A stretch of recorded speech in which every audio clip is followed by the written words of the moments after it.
Alors, je vais aborder dans cette séquence 9 ce qu'on appelle la plasticité phénotypique des neurones du noyau paraventriculaire parabocellulaire hypothalamique liés au stress. Alors, avant d'aborder cette plasticité phénotypique proprement dite, vous avez ici une note importante à titre de résumé qui vous montre comment est-ce qu'on peut évaluer la plasticité neuroendocrine de l'axe corticotrope lié à des facteurs de l'environnement. Alors, bien sûr, je rappelle l'axe du stress, l'axe corticotrope, vous le connaissez maintenant. Alors, bien sûr, il est constitué au sommet par les neurones ACRH du noyau paraventriculaire parabocellulaire. Ces neurones qui contrôlent les cellules ACTH hypophysaires. Cet ACTH va contrôler les corticostéroïdes produits par le cortex surrénalien. Donc, en fait, pour évaluer l'activité de cet axe neuroendocrine CRH-ACTH corticostéroïdes, eh bien, il y a différentes façons de procéder. Donc, la plasticité peut être évaluée par l'activité sécrétoire des cellules hypophysaires à ACTH. C'est-à-dire, je peux, pour voir l'état d'activité de cet axe, je peux aller doser au niveau sanguin le dosage sérique de la CTH pour voir comment change le taux d'ACTH dans le sang par rapport à un facteur environnemental donné. Je peux évaluer la plasticité neuroendocrine de l'axe corticotrope aussi par l'activité sécrétoire des corticostéroïdes surrénaliens. Donc, je peux aller doser le cortisol chez l'homme ou la corticostérone chez l'animal par un dosage sérique, donc au niveau sanguin, et regarder cette dose, comment elle fluctue en fonction des paramètres environnementaux.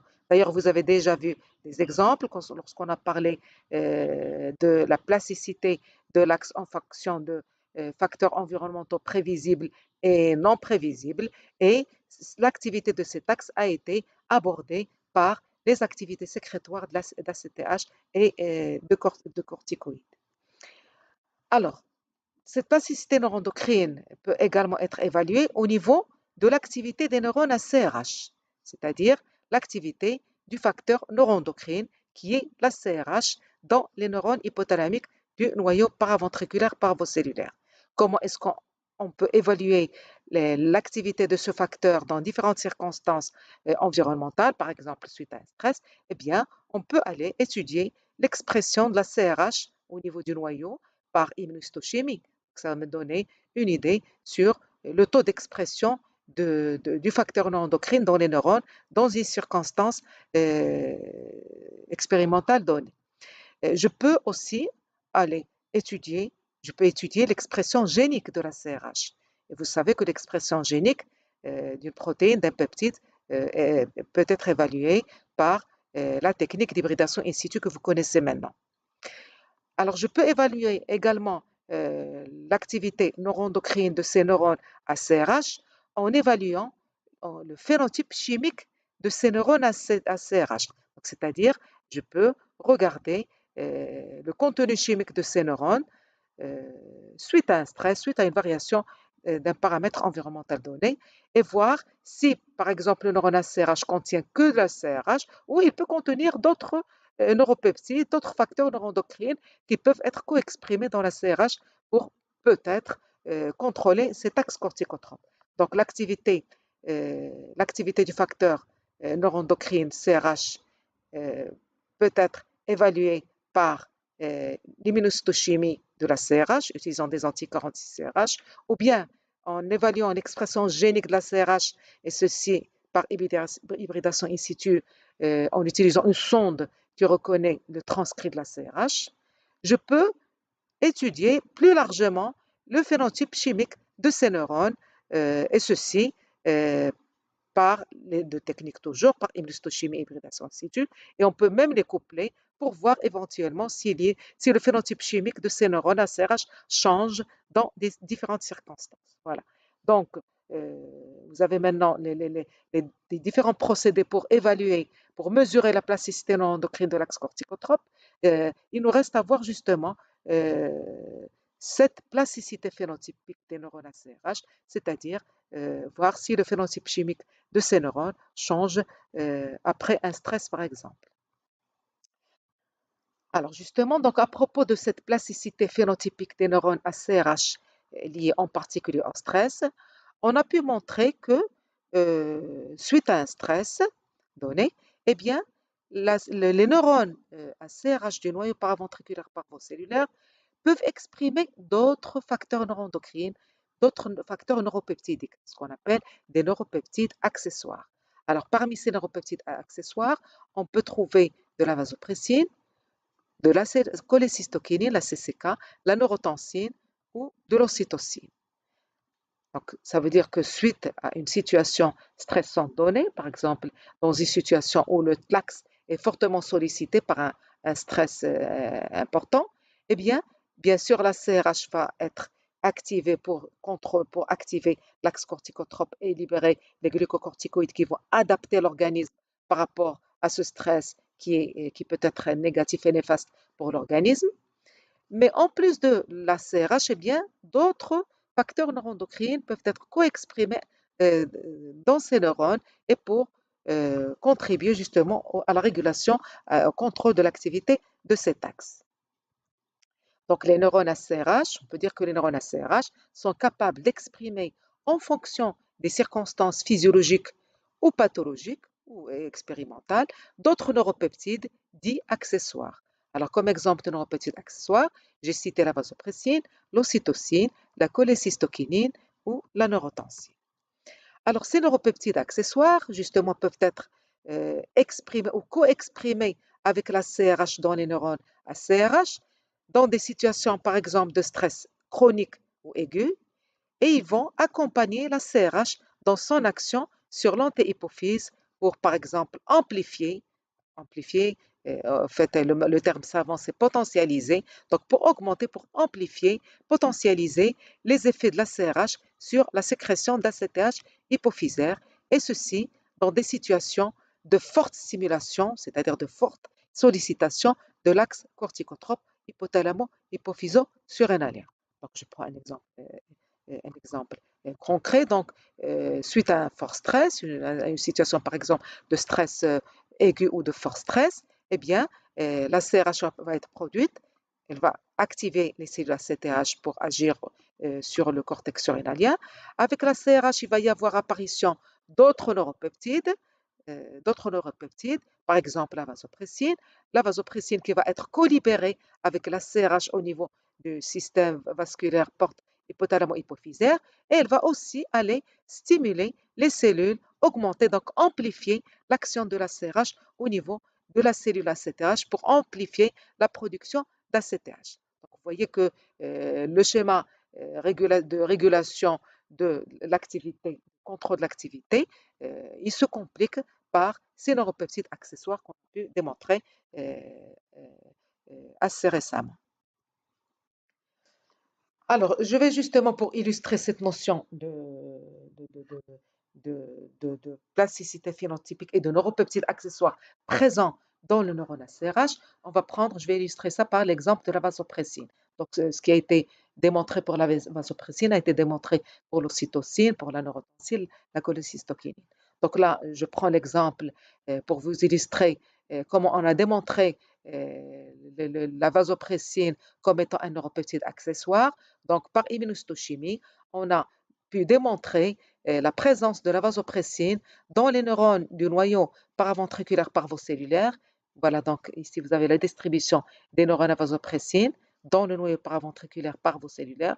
Voilà, donc ça c'est le noyau paraventriculaire, la partie magnocellulaire et la partie parvocellulaire où on trouve les neurones à CRH. Eh bien, il y a aussi de la vasopressine il y a des neurones à vasopressine dans ce noyau parvocellulaire.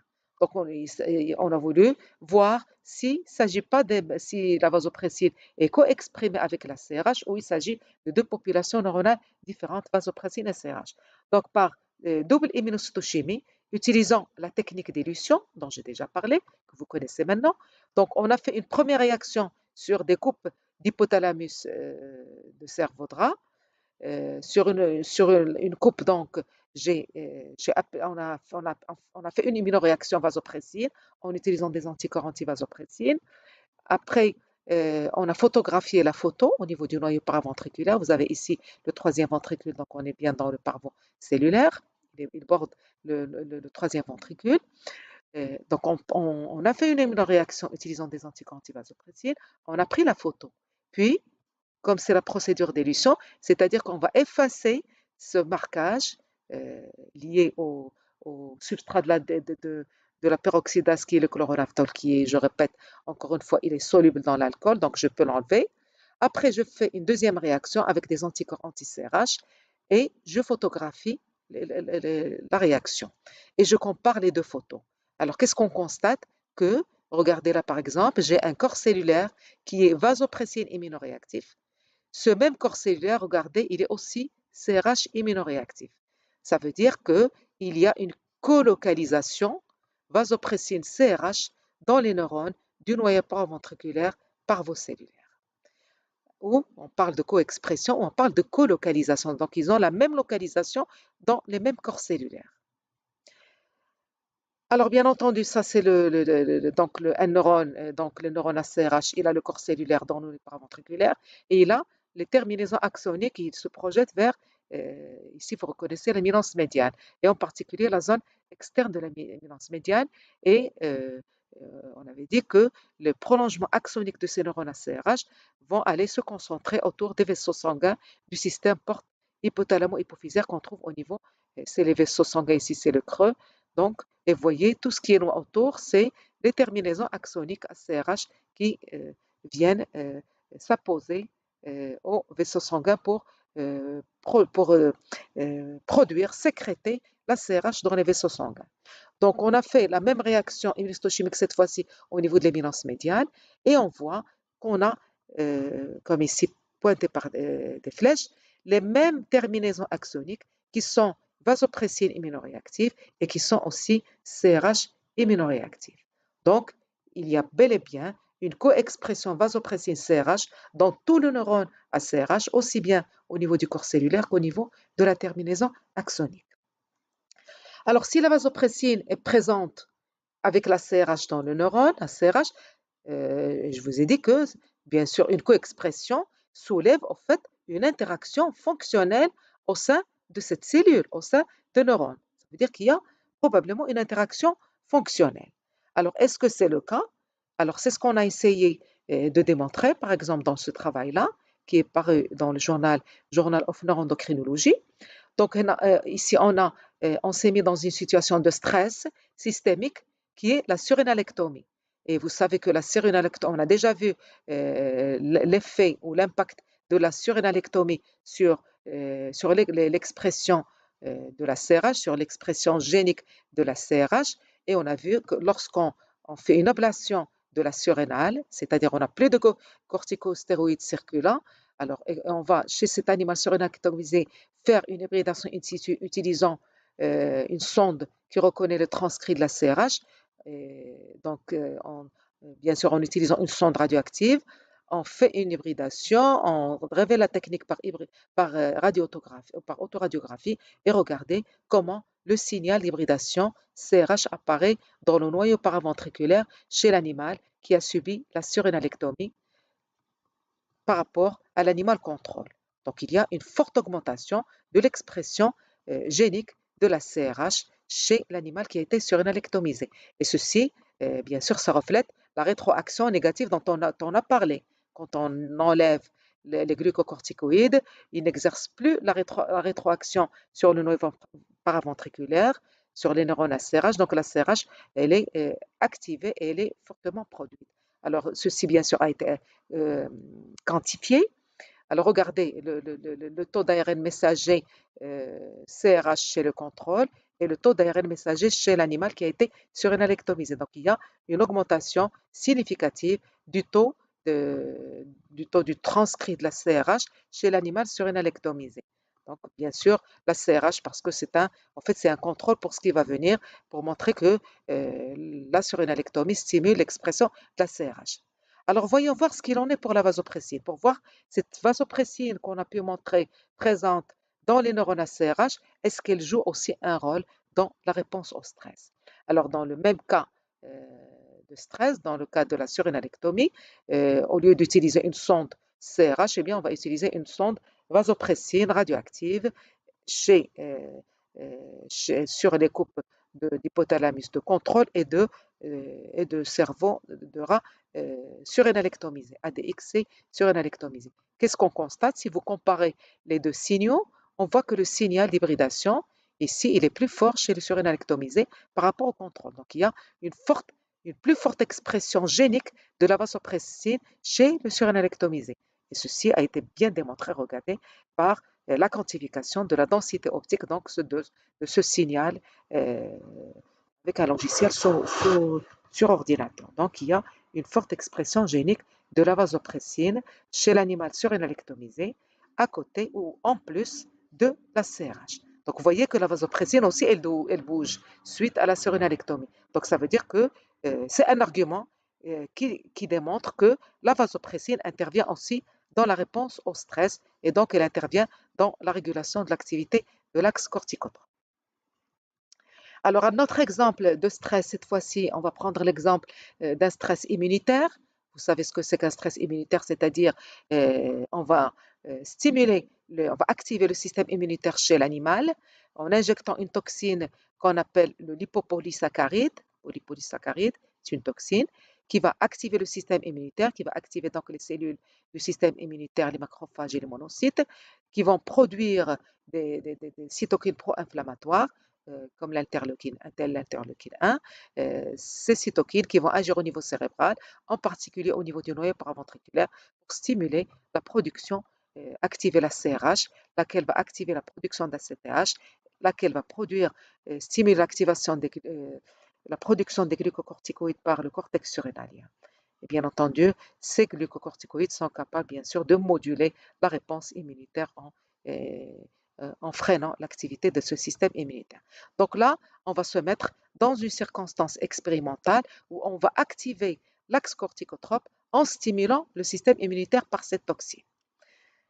Alors, je répète, l'activation du système immunitaire par le LPS, lipopolysaccharide, une toxine, induit notamment la libération de cytokines pro-inflammatoires, telles l'interleukine 1, lesquelles, donc ces cytokines, qui vont activer centralement les neurones ACRH du noyau paraventriculaire parvocellulaire, provoquant ainsi une sécrétion d'ACTH, laquelle, la CTH, qui va déclencher la sécrétion de glucocorticoïdes par la corticose surrénale.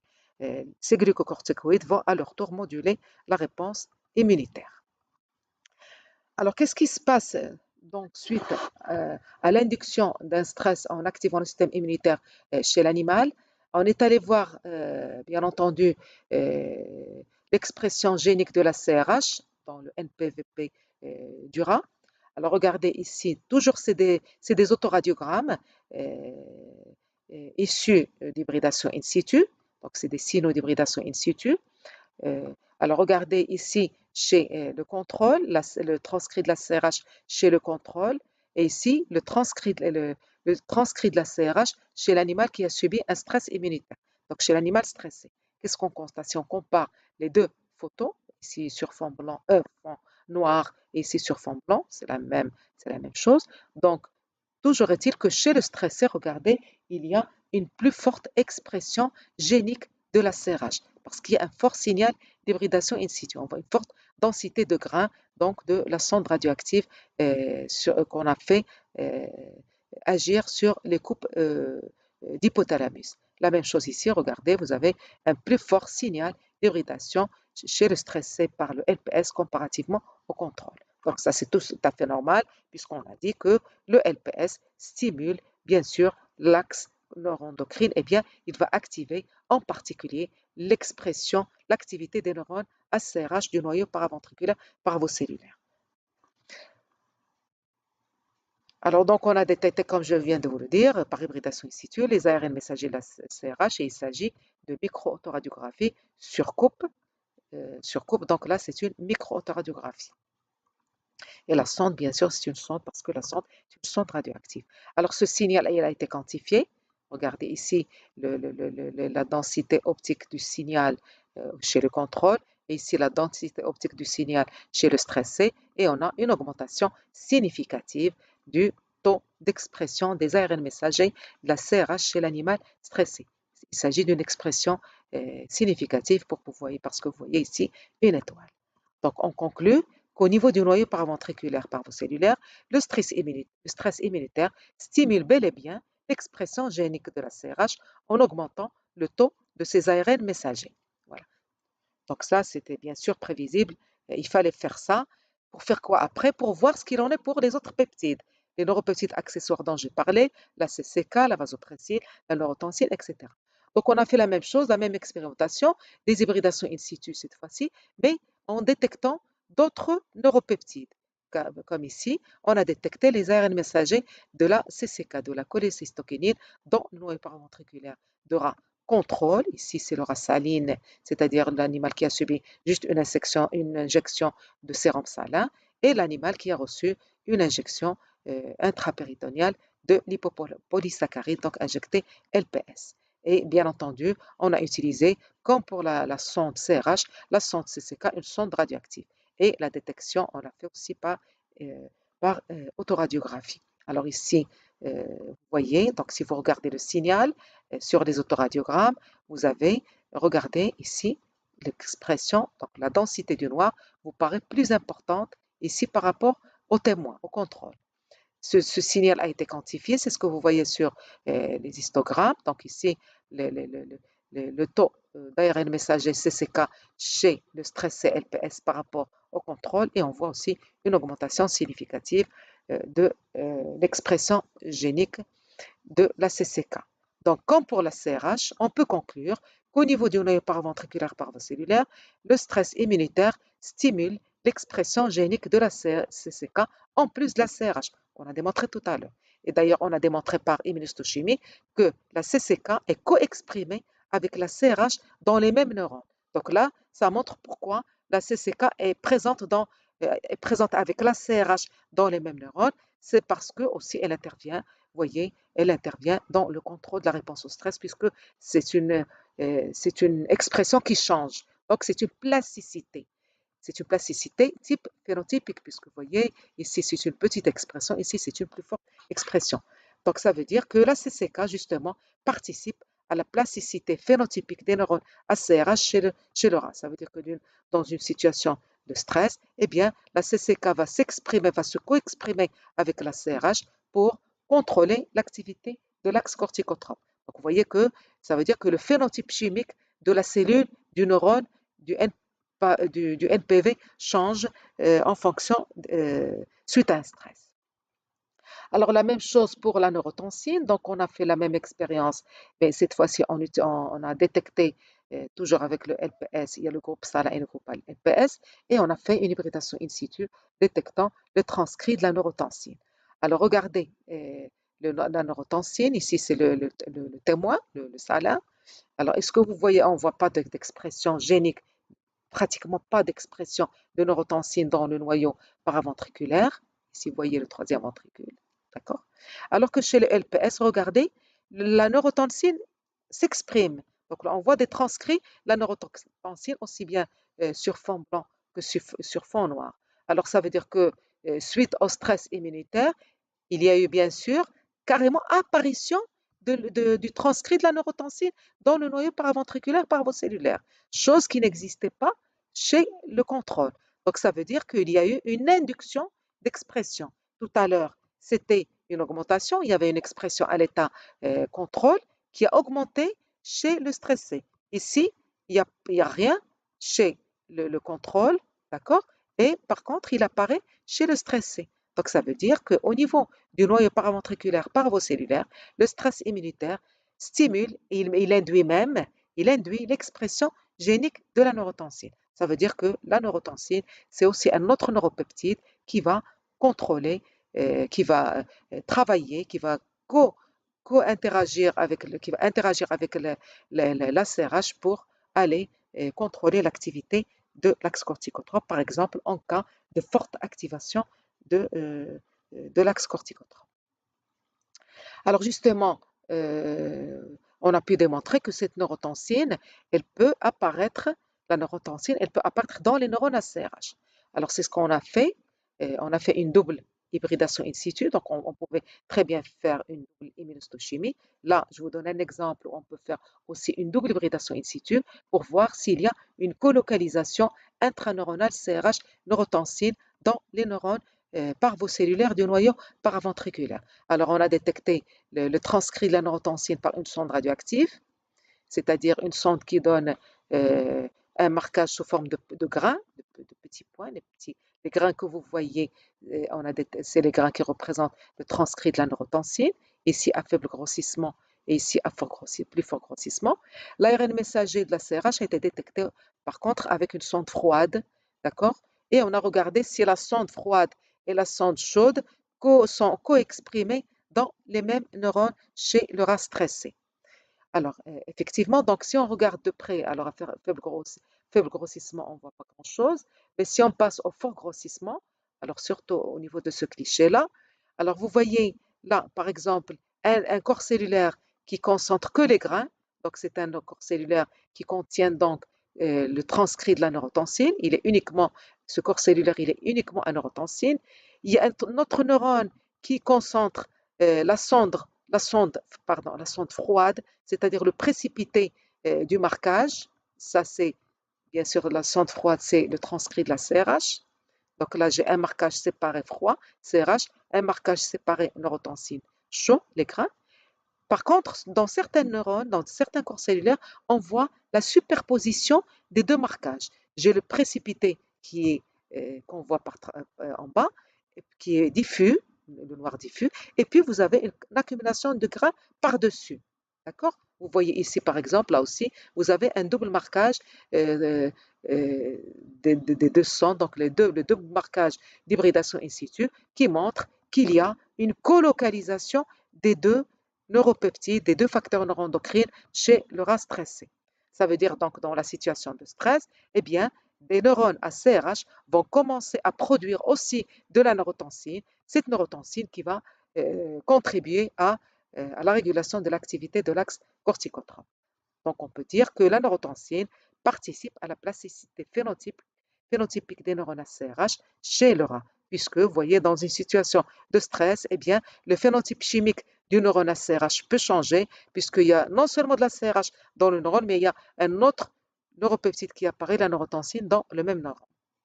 Donc, vous voyez, à partir d'une image, d'une photo, d'une expression morphologique, on peut tirer une information fonctionnelle. C'est pour ça qu'on a parlé de ces techniques d'hybridation in situ immunohistochimique comme étant des techniques morpho-fonctionnelles. Alors, pour conclure cette partie, donc, dans une situation contrôle, vous avez le neurone à CRH, il exprime que la CRH. Dans une situation de stress, eh bien, le phénotype chimique de ce neurone va changer. Donc, il y a un changement du phénotype chimique du neurone à CRH. Pourquoi? Parce qu'avec la CRH va apparaître d'autres facteurs neuroendocrines, d'autres neuropeptides comme la vasopressine, la neurotensine et la CCK. Donc, on parle de plasticité phénotypique. Donc, vous voyez, ça, c'est une autre forme de plasticité qui intervient dans le contrôle de l'activité du stress, de l'activité de l'axe du stress, l'axe corticotrope. On peut conclure alors que le phénotype chimique des neurones neurosécrétoires n'est pas fixe, ce n'est pas quelque chose de figé, mais il peut évoluer selon les circonstances.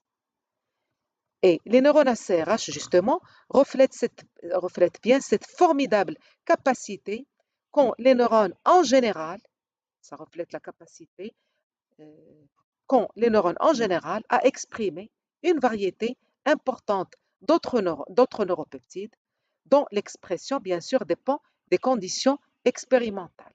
Donc, dans une situation contrôle, il y a un seul facteur neuroexcrétoire dans le neurone, et bien dans une autre circonstance, par exemple situation de stress, de fort stress, je peux avoir l'expression d'autres neuropeptides. Il s'agit alors d'une forme d'adaptation du système, il s'agit donc d'une forme d'adaptation du système neuronal ACRH au stress environnemental. Donc là, euh, donc c'est une forme de plasticité qui va répondre à un besoin de régulation qui est la régulation ou le contrôle de l'activité de l'axe corticotrope au cours de circonstances particulières environnementales, comme par exemple le stress. Alors là, je m'arrête à ce niveau-là pour cette séquence.